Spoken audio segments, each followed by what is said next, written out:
오후 수업 시작할까요? 자, 62쪽.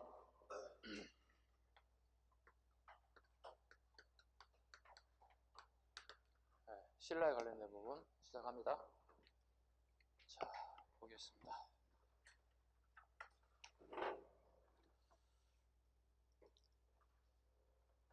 신라의 성립부터 보도록 하죠. 자, 봅니다. 2번부터 볼게요. 동그라미 2번. 자, 지난 12개 국가 중에 하나인 사로국으로 출발하였다. 사로국의 밑줄 볼까요? 사로국으로 출발했다. 그리고 경주 지역 토착민과 그다음에 북방에서 남한 유이민 집단의 결합으로 건국되었다. 박역거세 세력으로 그러죠. 네. 알아야 할 단어가 있죠. 사로국, 그 다음에 박역거세. 네.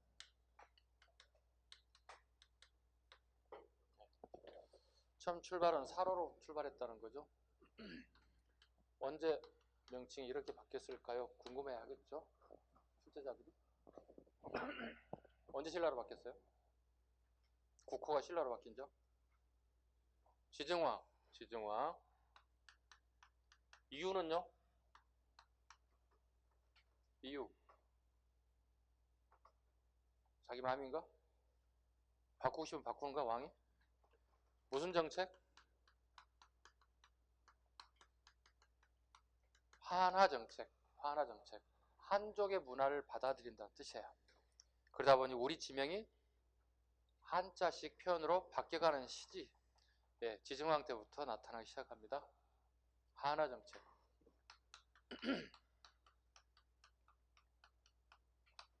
한화 정책. 한자 문화권에 영향권이 들어가기 시작했다. 신라가 지증왕 시기부터. 됐습니까? 나라 이름도 바뀌고 또 뭐가 바뀌었을 것 같아요? 중앙에 경주죠. 중앙에 지명들이 이제 변경되기 시작하죠. 우리식의 용어에서 한자식의 용어 설명으로 바뀌기 시작한다. 그 다음에 박역거세 집단이 이주하여 결과적으로 신라는 토착민도 있지만 결과적으로 이주민 세력에 의해서 이주민들에 의해서 나라가 건국됐다고 봐야 되겠죠. 박역거세, 그 다음에 여러분 아시는 석탈해. 그 다음 누구 같아요? 박석김이니까 김할지라고 있어요. 김할지. 이 세력들은 김일제라고 하는 사람들이 후손이라고 보시면 돼요. 김일제 세력 후손이다 보시면 돼요. 예. 이건 중국입니다. 예. 중국의 김일제 세력들이 그 우리나라에 건너와서 김할지 세력이 권력을 잡기 시작했다. 근데 김할지는 왕이 되지 못했어요. 왕이 되지 못했습니다. 그럼 김시성을 가진 사람이 왕이 된 사람은 누굴까? 이렇게 물어보겠죠. 누구예요? 아시는 분 있어요? 처음으로 김시성이 왕이 된 사람. 어떡하나? 아니네.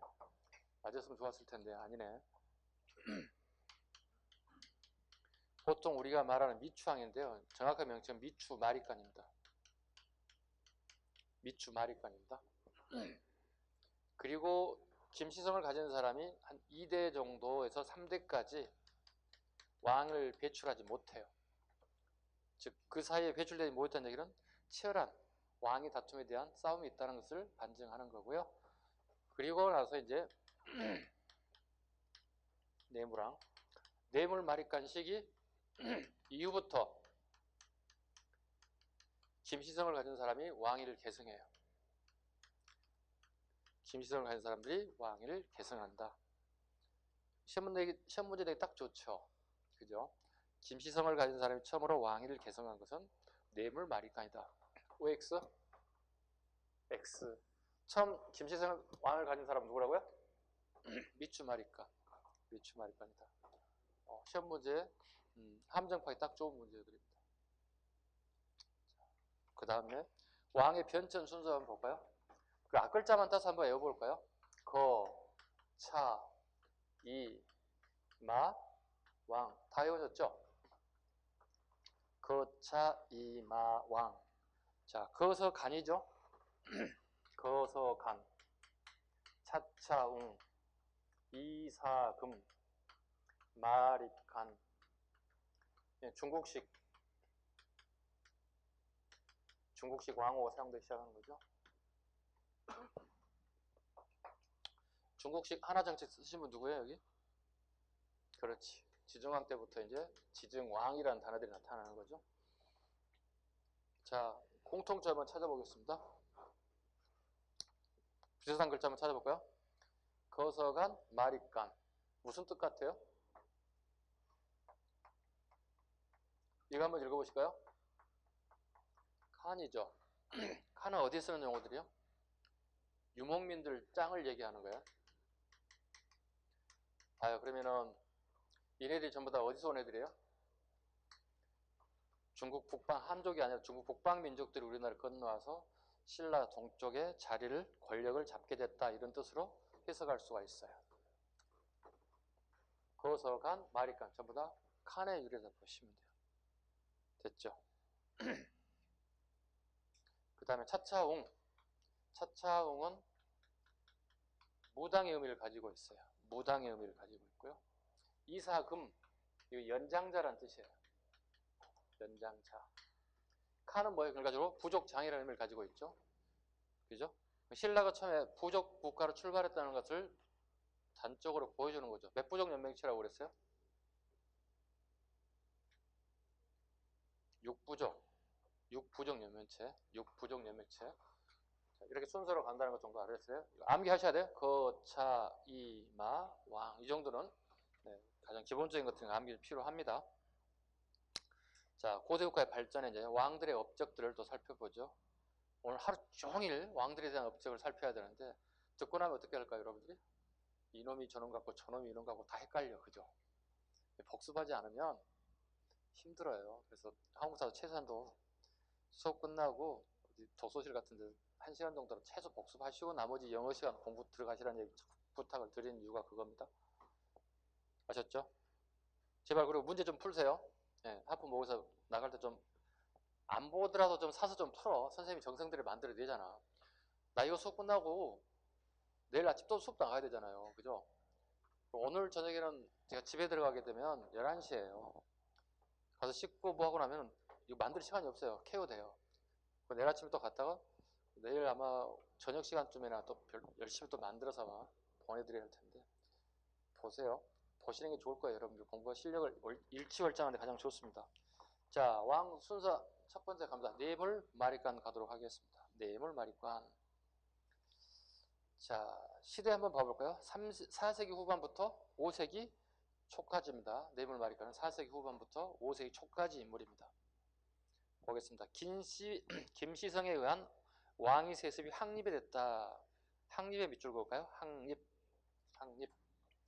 드디어 연장자에서 뭐죠? 부족장의 개념인 칸으로 이름이 명칭이 바뀌게 되었다. 설명드렸습니다. 김씨가 처음 왕이 된 사람은 뇌물 마립간이 아니라 미추 마립간. 확립된 것, 김씨가. 걔가 무슨 김씨예요, 요즘에? 경주? 그죠? 경주 김씨들이 권력을 잡은 게 확립된 게 뇌물 마립간이다. 전진과 통교하여 사신 이두를 2차례 파견했다. 누구를 통해서? 고구려의 길을 통해서 갔다는 뜻이에요. 자, 봐요. 여기가 전진이라고요. 여기가 동진이고요. 꼭 기억하셔야 돼요. 전진, 동진. 고구려를 통해서, 이런 루트를 통해서, 즉 중국이라고 하는 나라들과 교류 또는 교역이 이루어지고 있음을 알 수 있어요. 즉 처음으로 뇌물 마립간 시기부터 중국과의 다리가 놓여지고 있다는 사실을 보여주고 있고요. 그 다음에 A 침입을 고구려 강개투장의 도움으로 격퇴했다. 이게 서기 400년이에요. 이 연도도 외워야 될 필요가 있죠. 그리고 고구려에 조공을 갖다 바쳤고, 그 다음에 여기 누가 주둔한다고 그랬죠? 어느 나라 군이 경주 외곽에 주둔해요? 고구려군이 주둔한다.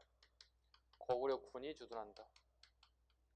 그러면 여기 속담으로 이런 말이 있죠. 감나라, 고추나라고 그래요? 판나라가 아니고 감나라 배나라 그러는가? 오케이. 감나라? 선생님이 헷갈려서 갑자기 감하고 배가 나와야 되는데 갑자기 뭐 팥이 나왔어. 감나라 배나라 한다는 얘기죠. 그러면 신라의 왕권이 강해지는 거예요? 약해지는 거예요? 약해지는 거지. 약해지는 거지. 계속 조공도 바쳐야 되지. 특산물 갖다 바쳐야 되지. 왕에 대해서 어떻게 이러쿵저러쿵 계속 간섭하지. 왕권이 약해지지. 그럼 어떻게 말을 안 들으면 어떻게 왕을 교체하지. 그러다 보니까 신라 왕들이 굉장히 많아. 그러니까 2년짜리, 3년짜리 왕이 굉장히 많아. 이 시기에. 이 100년 동안. 굉장히 많은 왕의 교체 시기가 돌아오게 됩니다.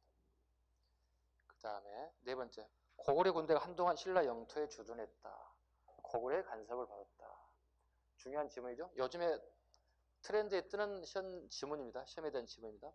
애구를 물려주고 고구려군이 경주에 주둔했다. 경주에 주둔했다. 그 다음에 호우명 그릇. 강혜투 대왕의 이력이 얼마만큼 강했는지 지상이 아니라 지하에까지도 미쳤음을 보여준 게 호우명 그릇입니다. 자, 이런 접시죠. 이렇게 되어 있는 이렇게 되는 접시 이제 밑부분에 이런 글씨가 쓰여 있는 거예요. 읽어볼까요? 한자로 한번 읽어보겠습니다. 한글로 다 써놨습니다. 해석을 했습니다. 을묘년 국강상 강개토지 호태왕 그랬습니다. 을묘년이란 얘기죠. 네, 을묘년에 국강상 강개토지 호태왕에 대한 기록이 남아있다. 강개토 대왕을 호태왕이라고도 하고 호왕이라도 하고 또는 태왕이라도 하고 여러 왕의 명칭을 쓰는데 호태왕이라고 명칭이 나와 있습니다. 호태왕에 대한 기록이 나타나고 있습니다. 눌지 마리강 갑니다. 나제 동맹을 체결했다. 누구와? 백제 비유왕과. 그 다음에 고구려 장수왕의 남하 정책에 대응했고, 그 다음에 부자 상속제로 형제 상속에서 부자 상속제로 눌지 마리강 때 바뀌었고, 3번의 별표 한번 하죠. 예. 고구려는 고구려 묵고자는 신라의 불교를 전파했으나 공인되지는 못했다. 우리 불교사 할 때 이 눌지왕이 꼭 나와야 돼요. 예. 묵고자 고구려로 추측되는데, 자, 눌지왕의 딸, 즉 공주가 병을 얻었는데 신라의 의료 기술 가지고는 치료가 안 돼요. 그래서 묵고자가 와서 공주를 몇 번 만지더니 그냥 치료가 된 거예요. 치료가 된 거예요. 네, 그래서 눌지왕이 불렀어요. 이렇게 치료를 완성한 묵고자에게 물어봤어요. 이름이 뭐예요? 저 묵고자라고 하는데 이렇게 얘기한 거예요. 이건 제가 만들어낸 얘기고요. 묵고자는 실은 사람 이름이 아니에요. 봐봐요. 묵자가 거물 묵자예요. 뭐야? 내 피부가 그 상대방 피부가 어떻게요? 거무튀튀한 피부를 가지고 있다는 거지. 우리나라 사람이 거무튀튀한 피부를 가지고 있긴 쉽지가 않거든요. 그죠? 그렇다면 결과적으로 우리나라 사람이 이국인이라는 얘기거든요. 다른 나라 사람이. 그렇다면 이게 중국에서 건너왔다면 중국 사람도 그렇게 검은 사람은 없거든요. 특별하게. 그죠? 그렇다면 우리가 추측하건대 이쪽 사람이 아닐까 추측해 본다는 거죠. 다르게 표현하면 한 이데올로기, 즉 사상을 한 다른 나라에 전파하기 위해서는 그 전파하고자 하는 나라의 가장 취약점을 파고들어. 취약점. 그럼 우리 고구려 백제 신라의 가장 취약점 뭐겠습니까? 불교를 전파하기 위해서. 아직 의료 기술이 약하다는 것을 파악하고 있다는 거야. 그래서 선교사 겸 의료에 관련된 사람들이 주로 많이 같이 오게 돼요. 이게 우리 천주교 전파될 때와 똑같아요. 1860년대에 천주교 전파될 때 거의 흡사한 상황이 이 시기에 삼국시대에 전파되고 있어요. 자, 치료해줬으니까 눌지왕 입장에서 묵고자 굉장히 고마울 거 아니에요. 뭐 하시는 분이세요? 저 불교 가지고 왔는데요. 이거 포기 활동하면 안 될까요? 이렇게 얘기하고 있지. 그래요? 그게 좋아요? 좋아요. 이렇게 하는 거죠. 해보세요. 네, 왕의 허락을 받고 포기 활동을 하게 시작하는 거예요. 그런데 문제는 귀족들이 반대가 굉장히 강해요. 왜? 이거 뭔가 다른 거 있는 거 아니야? 뭘 왕권을 강화시키려고 말이야. 뭐 예부에서 말이야. 이상한 애가 하나 와가지고 말이야. 공주를 치료해주고 말이야. 왕하고 딱 달라붙어가지고 불교라고 이상한 것을 전파하려고 하고 이미 우리나라는 샤머니즘이라는 게 있거든요. 토속신앙적인 거 샤머니즘이라든가 조상숭배사상이라든가 이런 게 있는데 굳이 새로운 걸 하려고 하는 것에 대해서 귀족들이 견제가 들어가는 거예요. 그래서 계속 포기 활동을 해요. 안 되겠다 싶어서 귀족들이 힘을 모아서 얘를 죽여야 되겠다 생각을 하는 거예요. 눌지왕을 죽이겠다고 쫓아. 근데 눌지왕이 열심히 잘 도망가. 근데 여기가 낭떠러지예요. 떨어져 죽었어요. 끝. 심플하지. 예. 불교에게 어려운 것 같으면서 심플한 면이 있어요. 그렇다면 눌지양은 불교를 포교했어요, 못했어요? 못했지. 누가 죽었어요? 얼굴 까마귀가 죽었어요. 무코자가 죽었어요. 자, 봐요. 눌지양 때 신라의 불교가 들어오긴 들어왔으나 포교에 실패했어요. 자, 그러면 고구려의 불교 어느 불교가 제일 먼저 들어왔을 것 같아요? 신라에는 가장 먼저 들어온 사람이 눌지잖아요. 눌지양 때 들어왔잖아요. 누가요? 그 사람이. 그럼 고구려인이라고 얘기하고 있잖아요. 그 고구려 불교가 처음 들어왔다는 얘기잖아. 그지? 고구려 불교는 뭐예요? 고구려 불교 뭐라고요?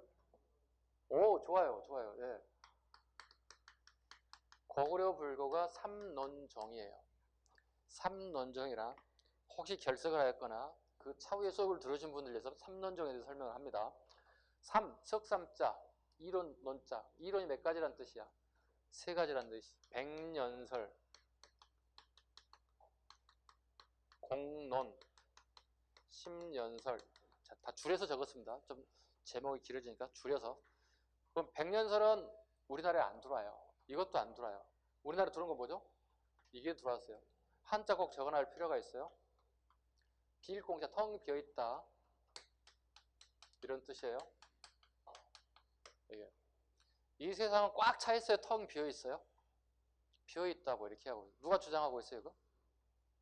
이거 주장한 인물. 세상은 텅 비어있다는 거야. 자, 여러분 저 보여요? 저는 여러분이 잘 안 보이는데 여러분 저 보여요, 안 보여요? 보여요, 안 보여요? 얘기 사실적으로 얘기해봐.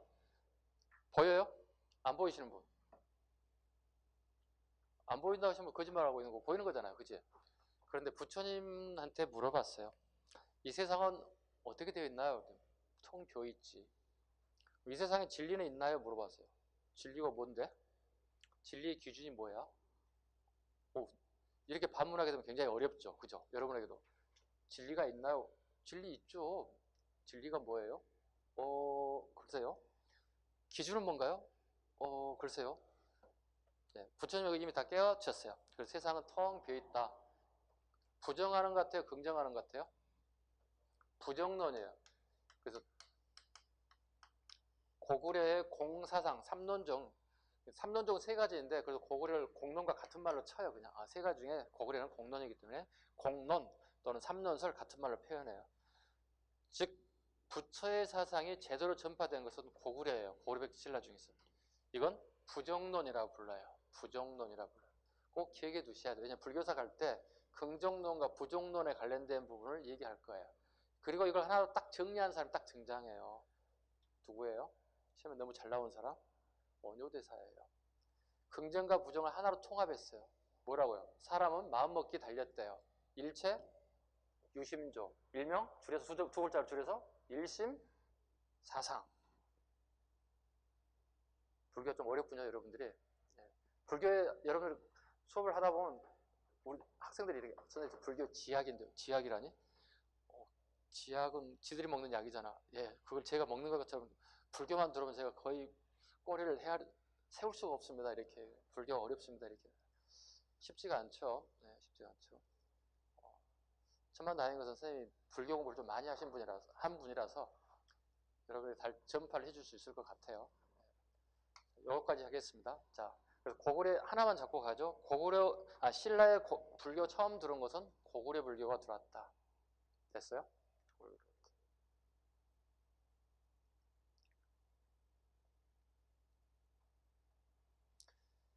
그 다음에 그럼 본격적인 신라의 불교는 언제 들어왔을까? 자주 얘기하죠. 언제?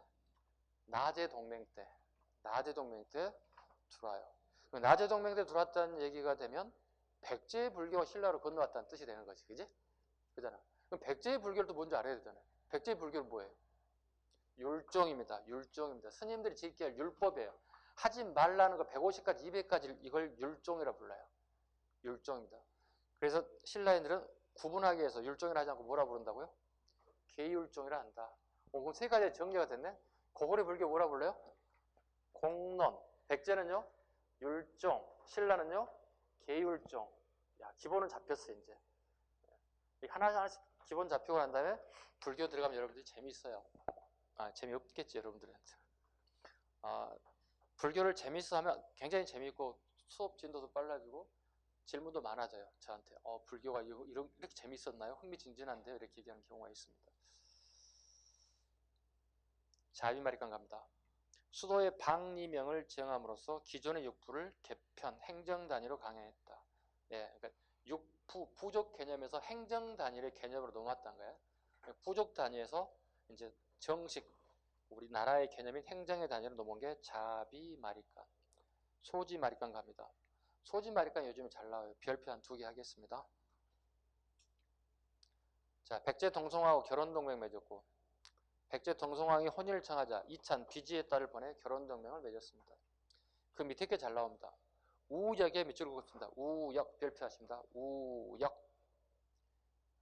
국가의 문서를 송달하고 관물의 운송과 출장 관리들의 숙박 편의시설을 제공하는 게 우역입니다.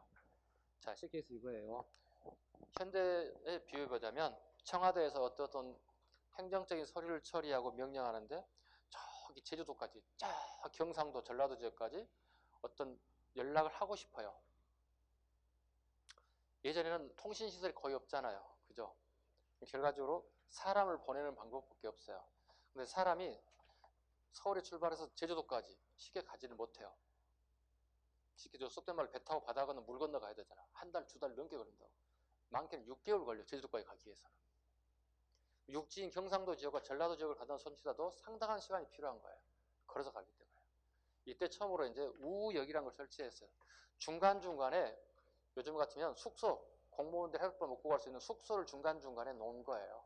그리고 거기서 저녁이 되면 하룻밤을 자고, 그 다음에 말을 갈아타고 또 다시 가고 또 다시 하룻밤을 자고 말을 갈아타고, 이런 원활한 행정 절차 부분을 처음으로 소지마리간한테 만들어졌어요. 결과적으로 우역 설치는 어떤 것과 밀접한 관련이 있느냐 물어본다면 기본적으로 뭐가 돼야 돼요? 왕권? 그렇지, 왕권 강화예요. 국가의 공문서가 지방 곳곳에 다 전달된다는 것은 왕권이 강화되고 있음을 비유적으로 보여준다 보시면 되겠습니다. 그 다음에 오른쪽 소지마리간 두 번째 갑니다. 경주에 시장이 개설되었다. 시장 밑줄 긋습니다. 시장이 개설되었다. 처음으로 서울에 시장을 개설하여 사방에 통화유통에 힘썼다. 라는 기록에서 우역을 설치할 만한 충분한 도로망을 갖췄기 때문에 짐작할 수 있습니다. 시장입니다. 시장이 몇 개라고요? 하나가 열렸습니다. 동쪽에 열렸기 때문에 이걸 동시전이라고 부릅니다. 동시전이라고 합니다. 자, 그러면 통일이 되고 난 이후에 볼까요? 통일 이후에. 통일되면 경주에 굉장히 많은 사람들이 몰려들 거거든요. 한 나라의 수도가 됐으니까. 집도 많이 지어질 거고 인구도 막 늘어날 거예요. 우리 봐봐요. 대한민국의 수도인 서울이 어떻게 해요? 처음부터 인구가 이렇게 많지는 않았어요. 예. 조선이나 처음 만들 10,000명도 안 됐어요. 처음 건국할 때는. 서울의 인구가요. 지금 봐보세요. 얼마나 늘었습니까? 1,000만 인구가 보통 산다고 얘기하잖아요. 그럼 당연히 여기 어떻게 해야 돼요? 사람이 많이 몰려들었다는 얘기는 시장도 어떻게 증가돼야 돼요. 그잖아요. 마트 하나 가지고 감당 안 되잖아요. 온갖 마트가 다 들어야 돼요. 이마트, 홈플러스, 롯데마트, 기타 모든 마트가 다 들어야 돼요. 하다못해 편의점까지 다 들어야 돼요. 네? 네. 그래서 이게 뭐예요? 서시전과 남시전이 들어와요. 동시전 들어왔고 동쪽에, 서쪽에, 남쪽에 시장이 2개가 더 추가되었다. 통일 이후에 인구가 증가되었기 때문에. 이건 효소왕 때입니다. 효소, 뒤에 나올 거예요. 효소왕 때. 최근에 선택지 지문에 나왔던 지문입니다. 꼭 잡아주셔야 돼요. 금년에 나왔던 지문 중에 하나. 통일 이후에 효소왕 때 서시전과 남시전이 증설되었다. 2개가 더 추가되었다. 지증한 갑니다. 지증한 갈 텐데요. 우리 고구려도 마찬가지, 신라도 마찬가지로 항상 출제 가능성이 있는 문제가 제일 일본어로 따지는 게 제가 항상 얘기하는 게 이거예요. 블렁크 문제라는 거예요. 블렁크. 예를 들어 우리 한글로 적다면 가, 나, 다. 여기에 내용 적고 여기 빈 공간으로 남겨놓는다. 그리고 여기 내용 적어요. 그럼 가와 나 사이의 사건을 가장 가까운 걸 고르세요 물어보는 거예요. 이해가셨나요? 가장 많이 나오는 게 뭐죠? 이거예요. 이거 외우세요. 지법진이에요. 지증왕, 법흥왕, 진흥왕이에요. 가장 많이 출제가 돼요. 그 다음에 우리 고구려 뭐가 가장 많이 나올까요? 고구려 블렁크 문제가 나온다면 가, 나, 다. 여기 블렁크 만들어봐요. 아까 전쟁에 죽으신 분 누구예요? 고국 원왕이지. 고국 원왕은 그의 아들 누구예요? 소수리망. 소수리망이 자식이 없어서 동생의 왕위에 물려줬죠. 고국 양왕은 나올 게 없다고 그랬잖아요. 고국 양왕의 아들이 똑똑한 하면 등장했죠. 담, 덕. 그러면 훗날 뭐가 되는 거죠? 관계토대왕이 되죠. 이렇게 될 수 있어요. 그럼 소수리망이 없자 아까 하나, 둘, 세 가지 있잖아. 뭐 있었죠? 네, 예, 좋습니다. 불교 수영, 태학 설립, 뭐 율령 반포. 문제를 알고 푸는 거하고 그냥 시험장에 가서 바로 맞닥뜨리는 건 굉장히 차이가 있어요. 최소한 시험장에 가기 전에는 이런 블렁크 문제가 하나 정도 나온다고 생각하고 가야 돼. 그죠? 그런데 웃기는 것은 이 두 개만 한정돼서 참 좋았을 건데 근현대사 부분에까지 지금 이게 번져. 뭐 홍역 번지듯이 번지고 있어요. 근현대사 부분에 중간에 블렁크 만들었고 그 사이에 뭐가 있습니까? 물어본다고 이제. 더 여러분 힘들게 만들고 있어요. 자, 봐봐요. 그러면 고국원왕이 아니고 소수령이 위로 올라갈 수도 있지. 그리고 누가 올릴 수 있어요? 광장이니까. 장수왕 이렇게 올 수 있다. 그러면 여기 뭐야? 가가 되고 나가 되고 다가 될 수 있다고. 우리 최소한 어떻게 왕의 순서를 기본적으로 하나, 둘, 셋, 네 개는 잡아야 돼. 간단하게 두 개 잡혔잖아요. 광장이잖아. 그죠? 네, 광장에서 대모하면 고소한다. 고소당한다. 이해가셨어? 최소한 이런 운동 순서를 잡아야 돼. 자, 지금 갑니다. 지법진 가장 많이 나오는 부분들이에요. 문제 하나를 잡기 위해서 노력을 이렇게 하는 거예요. 지증왕, 법흥왕, 진흥왕, 업적 다 알아야 된다는 얘기예요. 그래야 이게 지증왕인지 법흥왕인지 다 구분해 볼 수 있다는 거예요. 지증왕 첫 번째 갑니다. 1번 한화정책. 우리가 드디어 중국 한족의 문화를 수용하기 시작했다. 중국의 제도를 채택. 국호를 나라 이름을 사로국에서 신라로 한자식 사로국으로 명칭이 바뀌었습니다. 두 번째, 중국식 9년제에 따라서 지방제도를 개편하기 시작합니다. 중국식 9년제에 따라서 지방제도를 개편합니다. 9년제. 일명 이거 뭐죠? 주군현이 만들어지는 거예요. 주군현이 만들어지는 거예요. 주군현 만들어집니다. 마지막 마을 단위 중국은 뭐라 한다고요? 사. 우리는요, 리. 또 도시는요, 지금 동. 그 사에서 나오는 파생된 정책 하나가 뭐라고요? 사창제. 봐요. 알고 보니 쉽죠? 사창제를 안 해도 되잖아요. 그죠? 사창제를 만들게 된 이유는 뭐예요? 한국의 부패죠. 그죠? 한국제도 부패가 있었죠. 누가 부패합니까? 한국은. 제도가 부패합니까? 관리가 부패합니까? 관리가 부패합니다. 처음 사창제가 만들어진 건 언제라고요? 세종대왕. 언제까지 했다고요? 사창제가? 그의 아들? 문종 때까지 했어요. 문종 이후에 관리들이 보니까 되게 자기 뒷돈 챙기는 게 부족해진다고 월급이 적으니까. 그래서 다시 한국제를 간 거예요. 한국제를 통해서 우리나라 한 250년 가까이 관리들이 부패하기 시작했다고. 그게 흥선대원 그때 어떻게 때려 바꾸는 거야. 뭘로? 다시 사창제로 바꾸는 거야. 그래서 삼정의 문란을 때려잡는 그 첫 번째 흥선대원 그 정책 중에 하나가 사창제가 들어가는 거예요. 됐죠? 문제 이렇게 푸는 겁니다. 아셨죠? 외워서 푸는 것과 그냥 내가 이해하고 풀어야 할 부분들이 따로 있어요. 그건 여러분 선별을 좀 잘 하셔야 돼요. 저와 같이. 건농 정책 볼까요? 건농, 농업을 권장하는 정책. 우경 실시. 밑줄 그어야 되겠죠. 우경. 소를 이용해서 밭을 갈았다. 밭갈 경자거든요. 실은 그 전에 있을 거거든요. 우리 청동기 시대 벌써 사람이 나체로 목기를 이용해서 밭 가는 모습이 보였잖아요. 신문지 타면 제가 출제했잖아요. 그렇다면 청동기 시대 우마의 양이 굉장히 많이 늘어나거든요. 그죠? 봐요. 마리아 우리 사람이 타는 용도라 치지만 소는 뭐겠어요? 일꾼이잖아요. 당연히 소에다 쟁기 걸어서 시켰을 거거든. 상상이에요. 우리가. 추측해 보는 거예요. 그런데 문제는 그 기록이 없어. 우경의 기록이 여기 와야 기록이 나타나요. 그래서 가장 기록이 빠른 게 우리는 지증왕 때 우경 기록을 찾아볼 수밖에 없다는 거예요. 왜? 셋 중에 하나가 나온다고 그랬잖아요. 유적, 유물, 기록. 유적, 유물이 나타나지 않기 때문에 기록으로 갈 수밖에 없다. 우경 실시. 금성은 오늘날의 경주를 얘기해요. 예, 경주를 금성이라 불렀어요. 금성에 동시를 설치했다. 여기 갑니다. 지중왕 때. 예. 아까 시전이 설치됐다고 그랬죠. 시전이 설치됐다는 말 나오고 동시전이 다른 이때 처음 나와요. 헷갈리시면 안 돼요. 아셨죠? 동시전이 설치되었다. 그 다음 이를 감독하는 정감 두 사람을 두기도 하였다.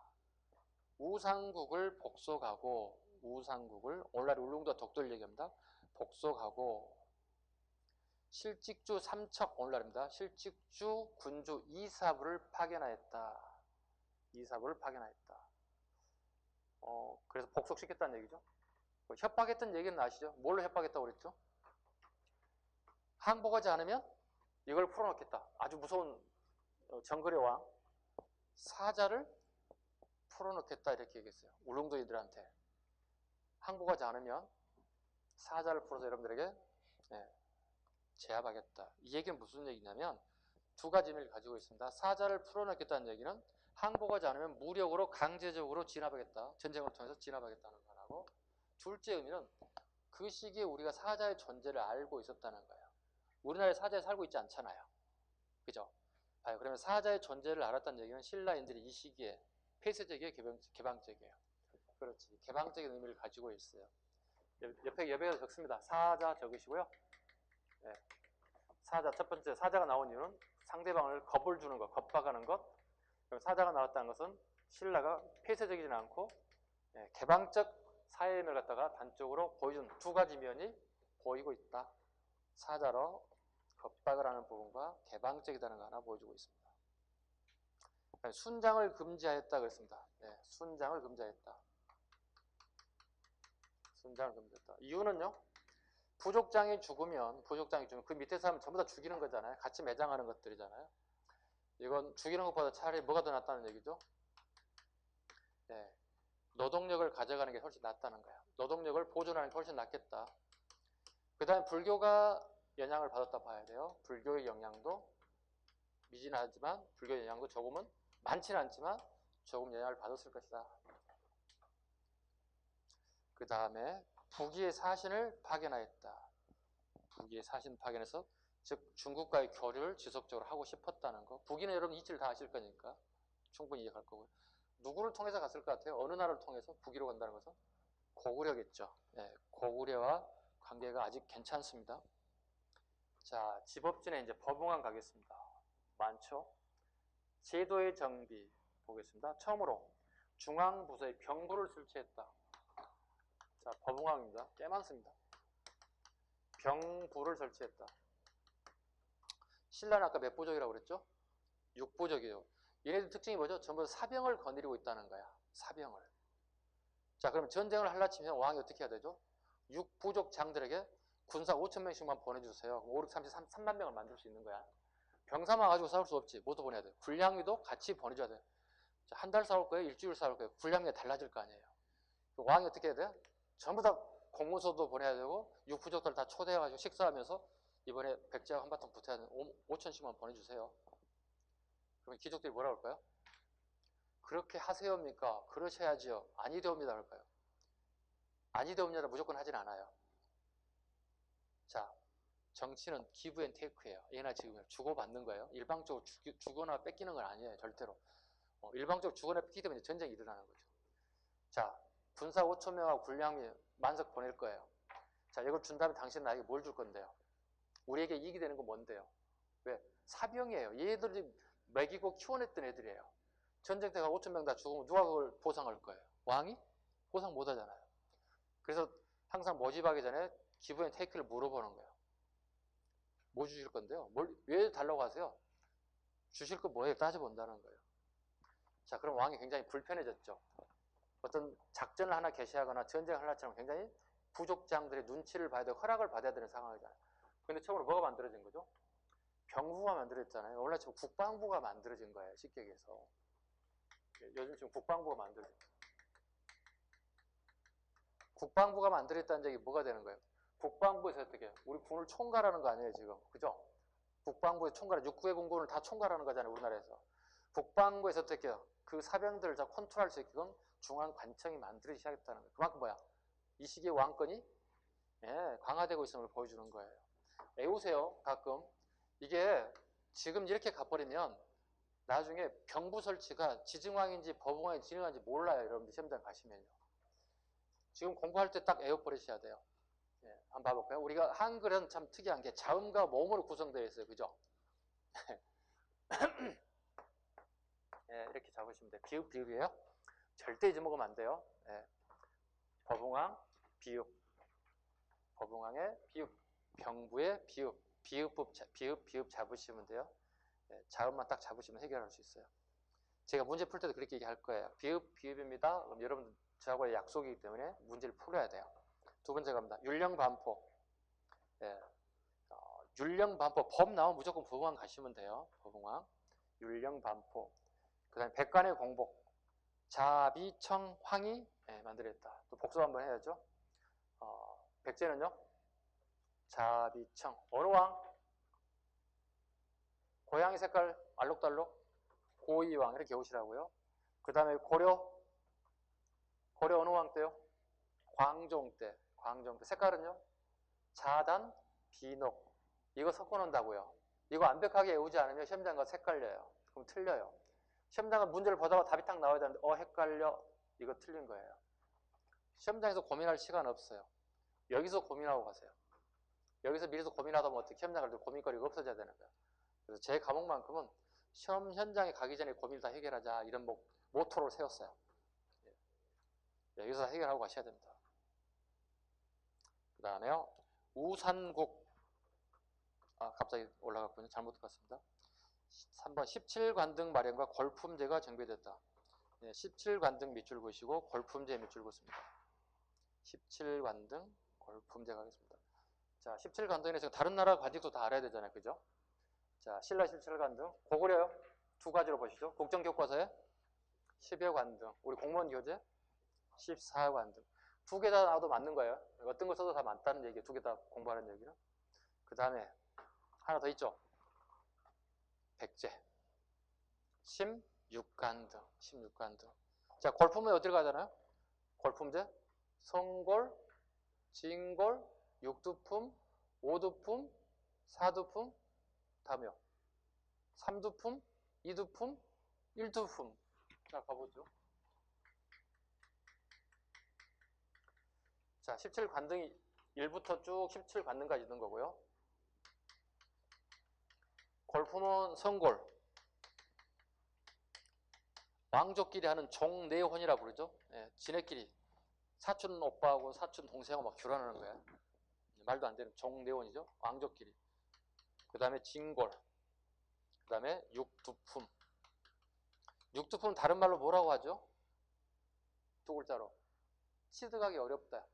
남들은 육두품이 낮다고 생각하지만 육두품도 굉장히 높다는 의미를 가지고 있어요. 획득하기 어렵다? 뭐라고 한다? 등난. 획득하기 어렵다. 이것도. 다음. 6 다음에 5. 다음에 4. 그 다음에 뭐죠? 3, 2, 1. 여기까지만 우리가 써먹어요. 그럼 3, 2, 1 품은 나눴으나 후기에 가면 이것은 일반 민으로 바뀌기 때문에 큰 의미가 없어져요. 3두품, 2두품, 1두품 의미가 없어져요. 다 일반 백성으로 가는 거예요. 처음에 시작할 때는 구분했으나 점차 가게 되면서 민의 성격을 뗐기 때문에 의미가 사라져요. 그래서 이렇게만 잡으시면 돼요. 이건 필요 없잖아요. 시험에 나오지도 않잖아요. 선골 같은 거. 그러면 진골, 6두품, 5두품, 4두품 잡아야 돼요. 자, 그렇다면 봐볼까요? 이 선골들은 왕이 되는 거니까 우리 제끼자는 얘기예요. 그럼 진골은 어떤 직책을 차지할 수 있을까 궁금하시죠? 6두품은 최대 시랑의 자리까지밖에 올라갈 수가 없어요. 이건 대통령으로 치면 올라가 보면 대통령 비서실 차장급 정도 보시면 돼요. 그럼 여기 뭐가 돼요? 진골 중에 시중이 나와야 돼요. 시중이 뭐겠어? 대통령 비서실 장이겠지. 실장 정도 되겠지.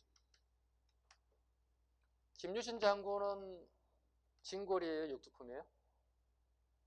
진골이지. 뒤에 김유신 뒤에 뭐가 붙었죠? 장군. 네. 장군은 여기 무조건 진골만이 할 수 있어요. 그 다음에요. 또 뭐가 있을까요? 장관들, 얘들만 할 수 있어요.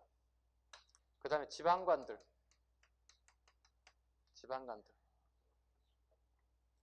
신라 때 지방관을 뭐라 불러요? 오늘 아침 도지사.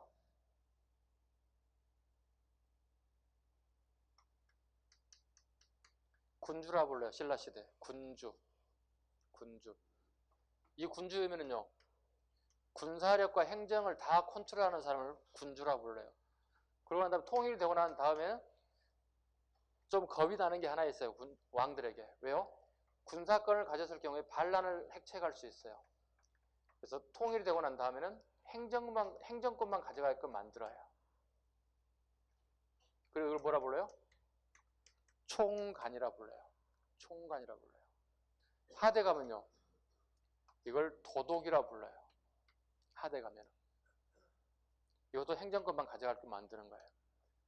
즉, 통일 전에는 지방관에게 언제 전쟁 날지 모르기 때문에 군사권과 행정권에 관련 모든 권한을 다 가져가지만 통일 이후에는 이런 식으로 명칭이 변경돼. 자, 이런 사람도 전부 다 진골이 될 수밖에, 진골이 이런 자리를 다 차지하게 된다는 뜻입니다. 됐죠? 자, 육tuk배 가장 높은 사람 어디에요? 실랑의 자리까지 오르게 되더라. 빚을 차장까지 하더라. 네. 자, 다시 교재를 가도록 합니다. 4번 갑니다. 건원이라는 독자적 연호를 사용했다. 건원. 세울 건자, 으뜸 원자. 즉, 건원이라는 말 그대로 연호를 사용한다는 의미를 가지고 있어요. 무슨 의미를 가지고 있나요? 황제국을 표방한다는 뜻이에요. 네. 연호를 사용한다는 것은 중국에 있는 황제처럼 우리도 황제국을 표방한다는 뜻을 가지고 있어요. 5번 갑니다. 불교의 공인 갑니다. 별표 갑니다. 불교의 공인. 2차돈 법웅왕의 조카입니다. 가끔씩 이거 하자마자 그 일부 지금 한자를 적어놨어요. 아우, 선생님 그분 어느 이신가요? 물어봐요. 전주이신가요? 어느 이신가요? 물어봐요. 그 이씨가 아니에요. 한자가 달라요. 다를 이자를 써요. 여기는 이차돈이에요. 법웅왕의 조카이기도 하고요. 자, 이차돈의 순교와 원표의 한략으로 처음 불교가 공인되었습니다. 자, 가장 대표적인 거 보죠. 불교 공인 보겠습니다.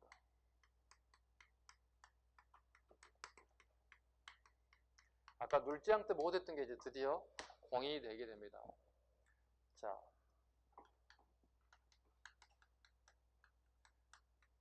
법왕 때 이제 불교가 들어와요. 네, 불교가 유입되는데, 불교 유입돼서 이제 법왕이 가장 먼저 하는 게 뭐냐면 불사예요. 불사. 불교에 대한 일이란 뜻이에요.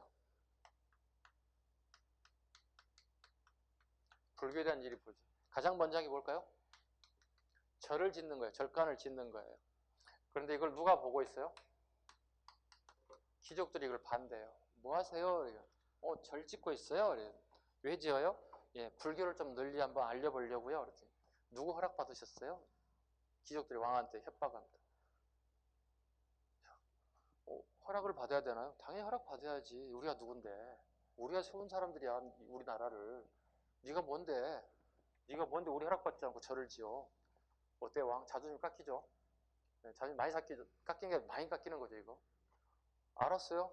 스톱. 하지 마요. 우리 군사 5천명 모두 3만이 모아져. 까불지 마. 이렇게 되는 거예요. 겁박이 가는 거예요. 자, 공사 딱 수습되어 있어요. 그죠? 이때 조카였던 이차돈 이 소식을 들어요. 그래서 자기 삼촌을 찾아와요. 왕실로. 왜 공사 수습하셨어요? 삼촌을. 야, 저 자식들 되게 반대 많다. 겁박한다. 왕을. 야, 창피해 죽겠다. 그래요? 그럼 삼촌 저하고 약속 하나 하시죠. 뭘? 불교 공인하고 싶으시죠? 그렇지. 그렇다면 제가 도와드릴게요. 얘기하는 거죠. 어떻게 할 건데? 저를 앞으로 만났다고 얘기하지 마세요. 자기 삼촌 왕에게 얘기하는 거야. 이차돈이. 왜? 하여튼 들으세요. 하여튼 만났다고 얘기하지 마세요. 그리고 절간을 갖다가 짓는데 명령했다고 얘기하지 마세요. 절대 나는 만난 적이 없어요. 최근에 6개월 이상 만난 적이 없어요. 6개월 전에는. 알았어? 그러고 난 다음에 이차돈이 불사를 진행해요. 그럼 바로 누구의 귀에 들어갔겠어요? 귀족들의 귀에 들어갔겠죠. 왔지 이제. 또 왕을 협박했던 사람들인데 조카 정도야 껌이지. 너 이 자식 이리 와. 너 뭐야? 이렇게 됐겠지. 너 왜 이거 하고 있어? 아니 공사 수습돼 있잖아요. 공사를 마무리 지어야죠. 무슨 일을 이렇게 합니까? 누구 허락 받아? 삼촌 허락받은 거야? 아니요. 그냥 제가 불자로서 해보는 거예요. 그랬더니 이걸 체포해 오는 거예요. 왕 앞에 끌려가는 거죠. 대질 질문하겠다는 거죠. 허락했지? 아니야. 몰라 우리는. 처음 보는데? 6개월 만에? 약속했잖아요. 아까. 본 적이 없다. 딱 시침이 되는 거예요. 법을 어겼기 때문에 얘를 죽여야 되겠다는 거예요. 귀족들이. 어떻게 해야 돼요? 왕이? 자기 조카를 죽이는 꼴이 됐잖아요. 그런 상황이 전개될 걸 예상 못했겠죠, 지금 현재. 근데 이미 2차전은 그걸 생각을 하고 있는 거예요. 내가 죽음으로써, 그래서 순교가 되는 거야. 종교의 포기 활동을 해서 죽은 사람을 순교자라고 그러거든. 그래서 2차전은 순교가 나오는 거야. 죽음을 각오하고 일을 시작했던 거지. 그래서 할 수 없이 귀족들의 요구에 따라서 2차전을 죽여요. 근데 죽이려고 봤더니 뭐가 되는 거야? 이게 왕족이란 말이지. 아무리 귀족 힘이 강하지만, 귀족들 힘이 강하지만, 왕족을 죽이는 게 이게 쉬운 문제는 아니에요. 그래서 이제 협상을 하는 거예요. 누구하고 협상을 하는 거야? 왕과 협상을 하는 거죠. 아까 정치를 어떻게 한다고 그랬죠? 주고받는 거라니까. 기브 앤 테이크라니까. 자, 그럼 얘는 뭘 가져가는 거야? 불교를 공인을 받겠다는 거야. 법왕의 입장에서는. 누구의 죽음을 통해서? 2차전의 순교를 통해서 불교를 가져가겠다는 거지. 대신에 조건이 얘네들은요. 귀족들은요. 불교 공인인 조건으로 권력이 왕에게 왕창 밀릴 거거든. 쏠릴 거거든. 이게 가장 주요한 게 이거예요. 귀족들은. 불교라고 하는 걸 통해서 권력의 집합을 하려고 생각하는 부분을 견제하겠다는 거야. 그래서 이걸 달라는 거야. 상대정을 갖다가 누구에 달라는 얘기지? 얘들이 가져가겠다는 거야. 그래서 하백의 장을 우리를 뭐라 불러? 상대등이라 불러. 국가의 중대사를 결정하는 게 신라는 하백의란 말이야. 하백의. 그래서 하백의 장은 우리가 가져가겠다. 우리가 선출해서 우리의 반장 뽑겠다는 거야. 자, 그럼 서로 간에 항상 나올 때 이런 게 있어. 불교 공인이 먼저입니까? 상대등이 먼저입니까? 이 두 가지만 가지고 가도 문제에 접근할 수 있다고요. 법응화에 관련된 부분을. 자, 봐봐요. 다시 교재를 봐봐요. 불교 공인 몇 년인가 봐봐요. 527년이에요. 그 다음에 상대등 가봐요. 9번에 가봐요. 몇 년이에요? 531년이에요. 불교를 공인하는 조건을 뭘 가져왔어요? 상대등을 가져왔어요. 됐죠? 이것도 못 외우신 분은 이렇게 외우시면 되겠지. 아까 따면 되겠지. 불상. 불상. 누가 불상해? 죽은 2차전이 불쌍하지. 불교 공인하겠다고 죽은 2차전이 불쌍하지. 외우셨어요? 네. 불교 공인과 상대등. 연도를 다 안 외우기 위한 방법이 왜? 최대한도 앞에 부분을 외우지 않게끔 하려고 그러는 거야. 왜? 근해대사 외울 게 연도가 너무 많기 때문에 최소한도 이 고대사 부분에서 연도 외우는 일을 최대한도 줄이려고 하는 목적을 가지고 이렇게 하는 거니까 따라와 주시면 될 것 같습니다. 자, 그 다음에 6번 다시 가죠. 불교식 왕명을 사용했다. 법응왕 때부터 진덕여왕 때까지 불교식 왕명을 사용했다. 7번 금강가야를 정복했다. 별표 갑니다. 금강가야 532년이죠. 앞에도 적습니다. 6세기 초라고 적습니다. 금강가야 6세기 초입니다. 6세기 초입니다. 왜 중요할까요? 밑에 진흥왕 가볼까요? 진흥왕 가면 지급본 봐보세요. 창녕비의 대가야 정복이죠. 앞으로 앞 여백에다 하살표 땡겨서 6세기 중엽이라고 적으시죠. 금강가야는 5세기 초가 되는 거고 대가야는 6세기 중엽이에요. 진흥왕 부분입니다. 진흥왕의 영토 확장의 창녕비 디귿 부분에 하살표 앞으로 땡기세요. 6세기 중엽이에요.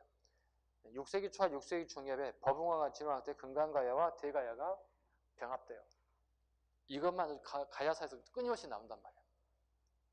6세기 초 금강가야가 병합, 6세기 중엽 대가야가 병합, 법응왕하고 진흥왕 시기에 꼭 잡으실 것. 다시 이리 올라갑니다. 자, 금강가야를 정복하고 낙동강까지 영토를 확장했다. 8번 백제를 통하여 중국의 남조의 양나라와 수교도 맺었다. 9번 갑니다. 상대등 제도 갑니다. 상대등은 형식적으로 국왕에 의해 임명되지만 실제로는 귀족 내부의 세력이나 골품에 따른 서열에 의해서 임명자가 정해져 왕권과 귀족 세력 간의 타협적 사물이 되면 줄거예요. 타협적 사물이다. 타협적 사물이다. 네, 왕권과 귀족의 타협적 사물이다. 벌써 여기서부터 나타났죠. 불교 공인과 관련된 부분이 연관되어 있다는 것들을 느낄 수 있어야 되겠고요. 그 다음 10번 울진봉평비 율령 정치를 알 수 있고요. 법이 만들어졌음을 알 수 있고요. 그 다음에 노인법을 통해 알 수 있고. 자, 보실까요? 지도를 한번 그릴까요? 우린 보통 경주 정도면 한정될 거라고 생각을 하고 있다는 거야. 신라가 경주에 한정될 거야 이렇게 생각했다는 거야.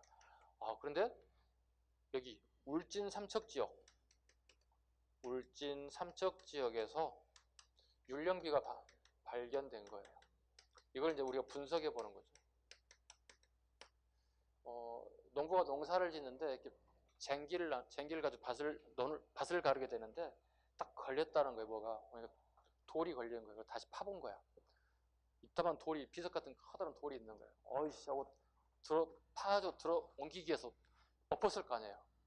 그런데 이 밑부분에 글자가 새겨진 게 밖으로 노출된 거예요. 그러다 난 다음에 이제 생각이 달라지죠. 이거 버릴 돌이 아닌데? 바로 이제 신고가 들어간 거지. 왜? 이건 돈 되는 거거든. 신고만 해도 얼른 돈 버는 거거든. 예. 근데 돈 정도 받을 정도 생각했다고 생각이 엄청난 우리 역사에 보물이 쏟아져 나온 거예요. 왜냐면 이게 밖으로, 그러니까 공기 중에 노출이 되다 우리가 이게 많이 어떤 비바람이라든가 이런 부분에 굉장히 많이 상했을 거예요. 그 글자 해독하기 어려웠을 거예요. 근데 땅 밑에 갇히다 보니까 그 습기를 그대로 먹고 있다 보니까 그대로 글자가 다 노출되는 거예요. 그대로 다 살아있는 거예요. 그걸 이제 분석해 본 거예요. 그랬더니 법웅왕께서 이 지역에 순행을 해서 여기에서 중요한 재판했던 기록이 여기에 나오는 거예요. 재판을 했다는 얘기가 뭐가 되는 거예요? 법이 있다는 거예요. 그래서 법웅왕 때 율령 반포 사실을 알게 된 거예요. 이게 핵심적인 울진 봉평비가 되는 거예요. 또 두 번째, 여기서 여기까지 올라갔다는 얘기잖아요. 경주에 한정된 게 아니라 이 동해안 이 지역을 다 신라가 점령해 갔다는 사실을 알려주고 있는 거예요. 이게 중요한 부분이 되겠습니다.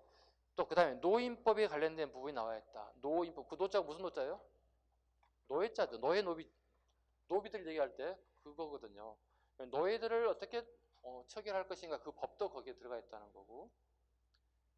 그 다음에 동해안으로 영토 확장된 사실을 우리가 살펴볼 수 있고, 그 다음에 거기에 17관등의 명칭이 나온다는 거예요. 네, 신라의 17관등 명칭이 나오고요.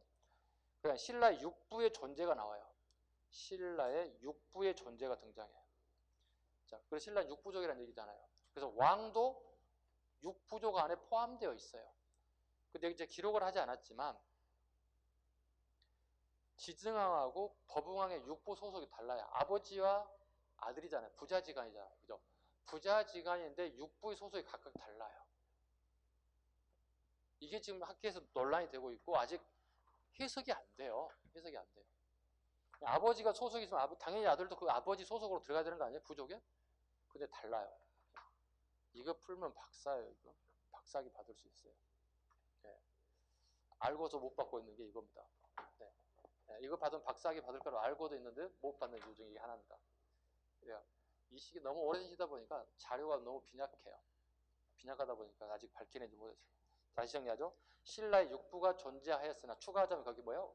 아들과 그 다음에 아버지, 부자 간의 소속이 다르다고 써놔. 부자 간의 육부의 소속이 다르면 적어놔. 부자 간의 육부의 소속이 다릅니다. 부자지간의 소속도 약간 다르다. 약간 미스터리다 이게. 그 다음에 끝에 줄. 요거 안 적으려다 제가 한번 적어봤습니다. 재밌을 것 같아서. 얼룩소를 잡아 하늘에 제사를 지냈다는 거. 자, 한번 물어볼까요? 송아지라는 노래 우리 많이 배웠죠? 송아지, 얼룩 송아지. 엄마 소도 음정이 안 맞네. 엄마 소도 얼룩소. 엄마 닮았네. 맞아요? 네. 물어보죠. 얼룩소를 보신 분? 손 한번 들어보세요. 나 얼룩소 본 적이 있어요? 손 한번 들어보세요. 본 적이 없어요? 그럼 얼룩소가 뭘까요?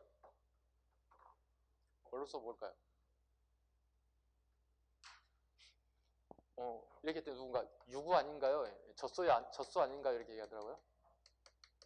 얼룩 달라고 하죠? 하얀 것에 까만 것. 얼룩 달라고 하죠. 얼룩소 같죠?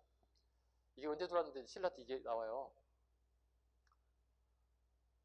아니, 우리 축산업이 얼룩소가 들어온 것은 우리 최근이에요. 우리 산업 개발되고 난 다음에 영양국을 영양을 공급하기 위해서 유구들이 들어오잖아요. 젖소들이 들어오잖아요. 젖을 생산하는 젖소들이 등장하잖아요. 아니겠죠, 당연히. 그러면 아니, 신라 시대에 얼룩소는 봤지만 젖소라는 얘기는 처음 들어보잖아요. 그죠? 우리는 대부분 사람들이 그 노래를 할 줄 알고 불러왔는데 정작 머릿속에는 이거라고 생각하고 있다고요. 얼룩달라가 이게 젖소라고 생각하고 있거든요. 얼룩소가요. 실은 그게 아니에요. 얼룩소는요, 여러분 정말 놀랄 거예요. 어떤 게 얼룩소인지 보겠습니다. 색깔이 이거예요. 놀라지 않는 모습이군요. 담담하시군요. 뭐 그럴 수 있지 뭐, 선생님. 그것까지 놀리겠습니까? 요즘 놀랄 일이 한두 가지입니까? 그죠? 네. 이거예요. 이 검은소를 얼룩소라 불렀어요. 그 시기에. 굉장히 맛도 좋고 영양가가 좋았다는 거예요. 그래서 일제강점기에 일본 애들이 경주에 여행을 가거나 관직자들이 거기에 파견 근무를 나가면 제일 먼저 대접받는 게 얼룩소를 대접받는 거래요. 너무 맛있거든? 일본 애들 보니까. 야, 이거 우리가 이거 종자 받아가지고 일본으로 가져가자. 그리고 대한민국에 있는 얼룩소는 우리가 다 잡아먹어버리고 없애버리자. 그 일본으로 가가지고 얼룩소 갑작스럽게 이 블랙소가 일본소로 변질이 된 거예요. 그리고 우리 일제강점기에 이 육종학에서 소가 우리에게 중요하지 않는 일을 그냥 아무 생각 없이 그냥 그러려니 간 거예요, 그냥. 근데 한참 뒤에 보니까 다 이게 블랙소는 다 일본소로 소개되고 있는 거야. 원래 누구 거예요, 오리지널은? 우리 거잖아요. 육종학을 공부하시는 교수님들이 비상에 걸린 거예요. 그래서 결과적으로 제주도 동네 꼴짜기꼴 찾아다녀서 결국 블랙소를 몇 마리를 찾아내요. 그리고 유전자 검사를 다 다시 하고 진짜다가 가짜를 판명해요. 진짜인 거야. 섞인 게 아닌 거야. 다행히. 이걸 갖다 어떻게 번식 능력을 길러서 대량으로 지금 이제 양육 상태로 들어가게 됐어요. 그래서 제가 이번에 제주도 가가지고 이걸 목장을 한번 갔어요. 웃기는 것은 재수없게 못 보고 왔어요. 밖에 나와 있으면 풀을 뜯고 해서 우리가 볼 수 있잖아요. 차 타고 가면서 볼 수가 있잖아요. 한 마리도 안 나와 있는 거예요. 그래서 보고 싶었는데 보지를 못했어요. 네, 블랙소가 얼룩소입니다. 그래서 요즘에는 우리 소임을 갖다가 다시 학문적으로 연구하고 발표하고 열심히 우리 하고 있는 부분입니다. 재밌는 부분입니다. 그게 집업진의 진가입니다. 시간이 타임이 잠깐 쉬어야 될 것 같아요. 네.